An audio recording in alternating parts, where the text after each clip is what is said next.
бахшида ба 26-мин солгарди рӯзи таъсисёбии қувваҳои мусаллаҳи ҷумҳурии Тоҷикистон дар толори мақомоти иҷроии ҳокимияти давлатии ноҳияи Шаҳри Нав маҷлиси тантанавӣ доир гардид. нахуст раиси ноҳияи Шаҳри Нав ҳозиринро бо ин санаи бузург табрик намуда қайд намуд, ки имрӯз мардуми шарафманди кишвар дар баробари афсарону сарбозони қувваҳои мусаллаҳ солгарди навбатии рӯзи таъсисёбии артиши миллии кишвари соҳибистиқлоли худро дар фазои орому осоишта ва дар рӯҳияи баланди ватандӯстӣ ифтихор аз соҳибихтиёриву соҳибдавлатӣ таҷлил менамоянд.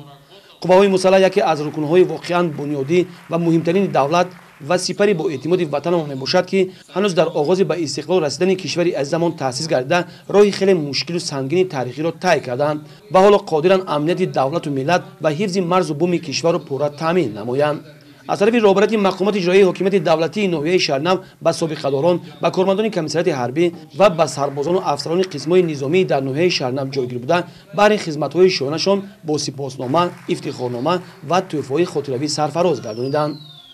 дар чорабинии барномаи театрикунандашудаи шӯъбаи фарҳанги ноҳияи Шаҳри Нав, ки аз шеъру тарона, рақсҳои ҷолиб, суруду мусиқии дилнавоз ва саҳнаҳои тамошобоб иборат буд, писанди ҳамагон гашт. инчунин дар чорабинии мутрибону сарондагон бо пешниҳоди таронаҳои ватандӯстона, ки инсонро ба ҳифзу посдоштани неъмати бебаҳои замони соҳибистиқлолии кишвар талқин менамояд, хотири ҳозиринро шод гардониданд.